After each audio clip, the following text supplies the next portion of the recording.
Pessoal, meu nome é Patrícia Viegas, da Viegas Consultoria e Psicologia. A gente fez uma live ontem, muita gente entrou e alguns estavam com sinal fraco e aí pediram para que eu enviasse a live.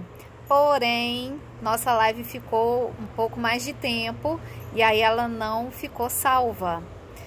Mas não tem problema, né? Tudo tem jeito, tudo tem solução. Então, eu vou falar um pouquinho para vocês a respeito do conteúdo dessa live, para vocês terem aí. A gente começou a live perguntando com uma pergunta, né? Como é que foi sua infância? E aí eu falei que normalmente as pessoas consideram a infância a melhor época da vida delas, porque elas fazem uma comparação com a vida atual. Então, se a gente pegasse a infância e comparasse com o dia de hoje, eu vou pensar que na minha infância eu brincava, eu não tinha preocupação, então foi a melhor época da minha vida. Só que não foi bem assim. E aí a segunda pergunta que eu fiz é como você era repreendido? Até pedi para colocar aí nos comentários, né? O que você fazia para que você fosse repreendido? Então, normalmente, os pais também têm um ego ferido e eles não conseguem repreender da melhor forma, porque tá batendo ali no ego ferido deles. Então, como é que será que seus pais repreendiam você? Era xingando, era batendo, era puxando de orelha, tem gente que tomou chinelada, cinta, né? E varia, né? Tapa no bumbum, então varia bastante.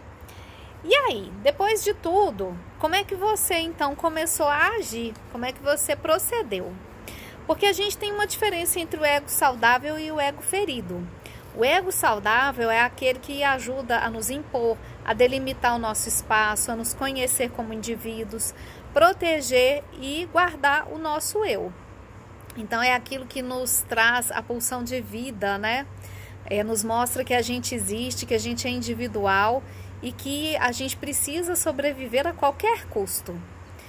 Porém, depois de tanta repreensão, esse ego saudável, ele se corrompe. Todos nós nascemos com ego saudável. Todos nós fomos crianças com ego saudável, principalmente bebês.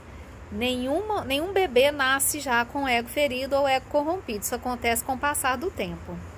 Então, com esse passar do tempo, com as repreensões, com o tanto de não que a gente escutou, com o tanto que ouvimos, né, que a gente não podia ser dessa forma, que não podia fazer isso, que não podia ser aquilo, o nosso ego, ele se corrompe e aí ele vira um ego ferido. E esse ego ferido, ele não se reconhece. E aí ele acaba se tornando a principal força que nos leva à derrota. E aí como é que esse ego se fere, né? Quando acontece alguma coisa que faz ele se sentir menos, ou ameaça, ou agressão, ou repreensão, ou rejeição, ou abandono. E isso independe do fator externo, tá? Então pode acontecer que uma mãe ou um pai, ele não tinha a intenção de repreender, mas para nós a sensação foi essa. Vamos imaginar uma criança que está brincando na calçada e aí a bola vai para a rua e o pai está lá junto, né? E aí começa a vir um carro e a criança começa a se dirigir para a rua para pegar a bola. Então, qual que seria a reação desse pai? Normalmente, o pai vai disparado para a criança para poder salvar a primeira coisa.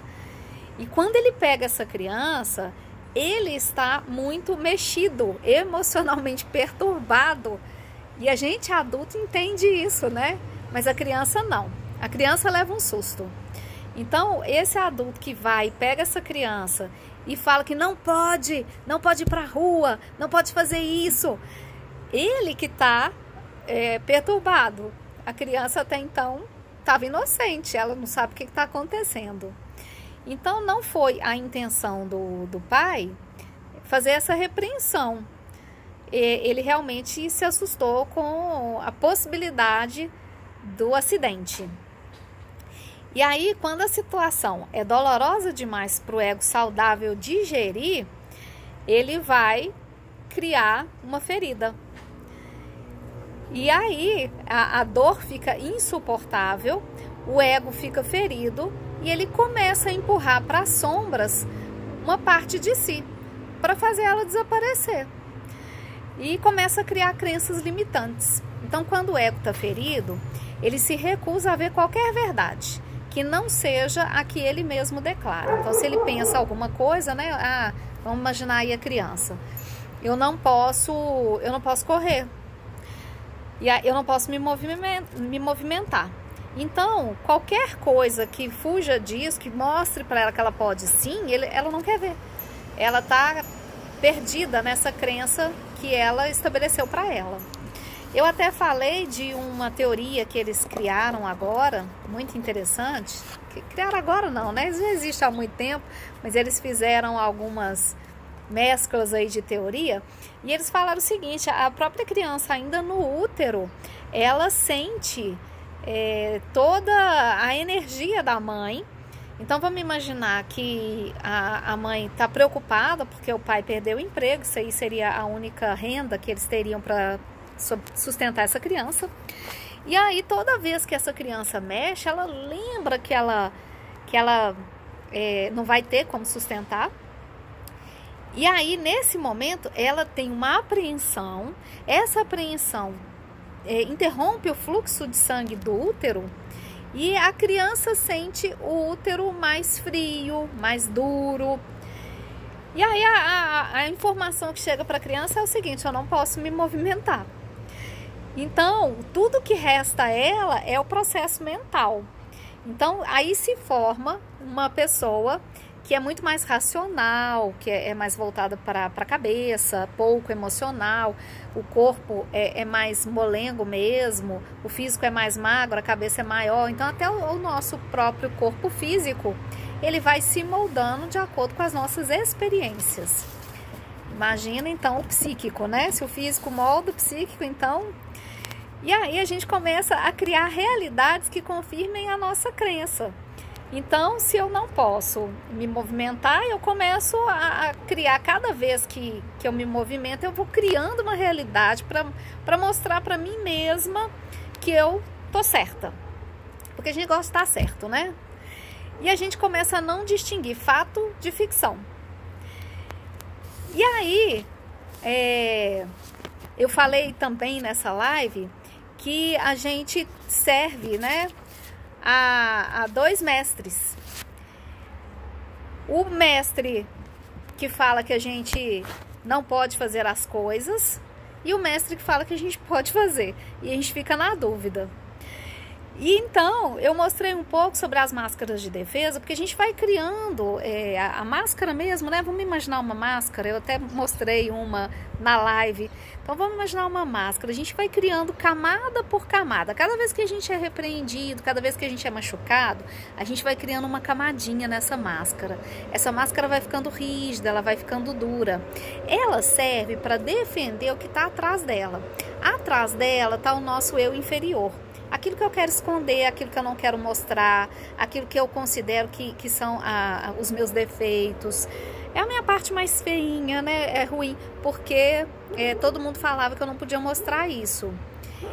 Mas, atrás desse eu inferior, né, desse eu sombrio, está a nossa luz. É porque quando a gente muda, né, do ego ferido, do ego saudável, aliás, para o ego ferido, a gente tem uma dissociação. Então, é como se eu ali criasse o meu eu inferior, minha sombra, e meu eu superior, que é minha luz. Mas nós somos a junção dessas duas coisas, né? Eu sou tanto sombra quanto luz. Se eu puder aceitar a minha sombra, eu vou conviver melhor com o meu eu integrado.